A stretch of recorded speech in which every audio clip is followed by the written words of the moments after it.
versets 25, 28 et 29. So verses 25 and 28 and 29 of Ephesians chapter 5. Marie, continuez à aimer vos femmes, comme le Christ aussi a aimé la congrégation et s'est livré lui-même pour elle. C'est de cette façon que les maris doivent aimer leurs femmes comme leur propre corps. Celui qui aime sa femme s'aime lui-même, car personne n'a jamais haï sa propre chair, mais il la nourrit et l'entoure de soins, comme le Christ aussi le fait pour la congrégation. Husbands, continue loving your wives, just as the Christ also loved the congregation, and delivered up himself for it. In this way, husbands ought to be loving their wives as their own bodies. He who loves his wife loves himself. For no man ever hated his own flesh, but he feeds and cherishes it, as the Christ also does the congregation. Voilà comment, Grégory, tu dois aimer ton épouse comme le Christ a aimé la congrégation. And so, Gregory, you must love your wife as the Christ also loved the congregation. Une question pour toi, Grégory. Peux-tu me dire combien de fois tu retrouves le terme amour ou le verbe aimer dans ces trois versets? And so, Gregory, we have a question for you. In these verses, how many times was the verb and the word to love, well, how many times was that used in these verses? A lot. Beaucoup?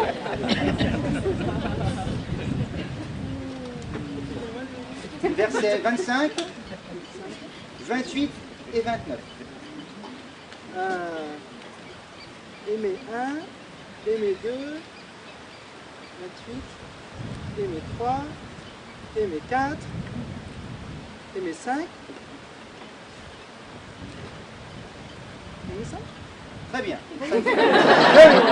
Five times. Mieux que de savoir compter, il y a un message que Jéhovah te donne au travers de ces 5 fois où apparaît le terme amour. And so very well, the point is Jehovah used in here 5 times this word to love. Il te donne la définition d'un chef selon la Bible. So you were given the definition of the head of the chef in the Bible.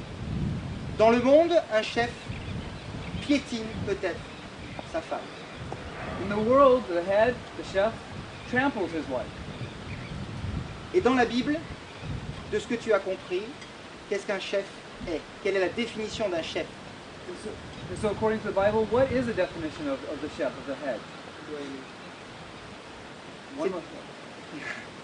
C'est exact ce que tu dis, qu'il doit aimer, mais à la fois, ce n'est pas complet.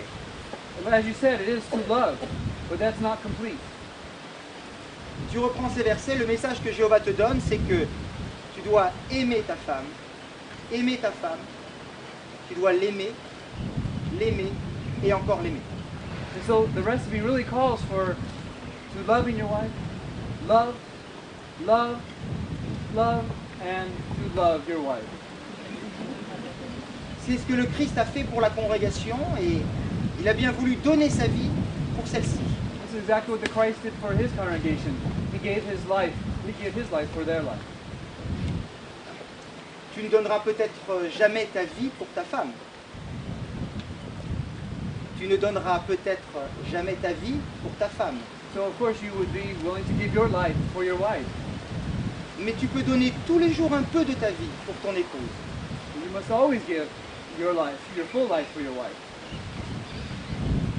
Pour cela, il te faudra manifester quelques qualités comme la douceur et la patience. And so then you must manifest the quality of patience and kindness.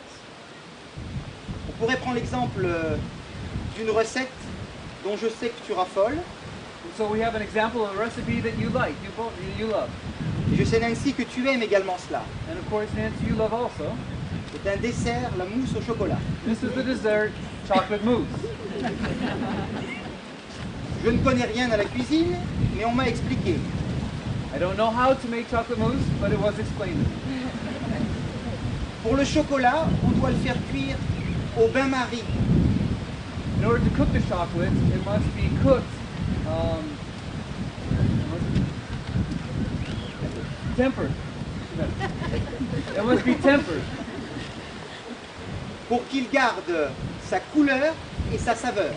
In order to be careful with the color and also the flavor of the chocolate.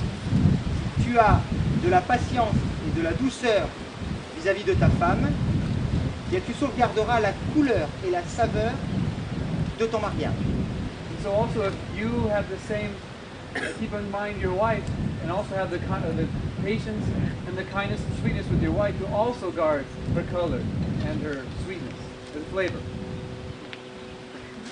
Et pour monter les blancs en neige, And in order for it to be able to rise, tu dois accomplir un geste répétitif et doux. you must be repetitive and also sweet with how you do it. Eh bien, tous les jours, rassure ta femme de ton amour en étant vue.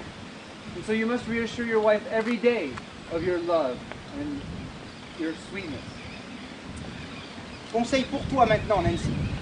And now for you, Nancy. What for you?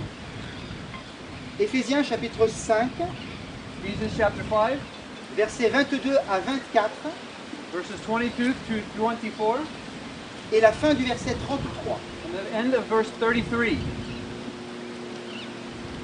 Que les femmes soient soumises à leur mari comme au Seigneur, parce que le mari est chef de sa femme, comme le Christ aussi est chef de la congrégation, étant lui un sauveur de ce corps. Oui, comme la congrégation est soumise au Christ, de même que les femmes aussi le soient en tout à leur mari. Let wives be in subjection to their husbands as to the Lord, because a husband is head of his wife, as the Christ also is the head of the congregation, he being a savior of this body. In fact, as the congregation is in subjection to the Christ, so let wives also be to their husbands in everything. Fin du verset 33. De son côté, la femme doit avoir un profond respect pour son mari. Then if verse 33 says, on the other hand, the wife should have deep respect for her husband. Nancy, tu sais que dans le monde, la soumission est souvent mal comprise. You know, Nancy, that in the world, submission is not very well understood. La soumission, c'est être mis en dessous, Submission means to be put under, comme pour être protégé, as to be protected, comme tu te mets sous une couverture pour être protégé du froid. as if to be put under a cover to be protected from the cold, Tu te mettras sous le bras de ton mari pour être protégé par lui. or to be put under the arm of your husband in order to be protected. Penses-tu que ce sera toujours chose facile? Sometimes it seems to be something very easy. Do you think? It's a question.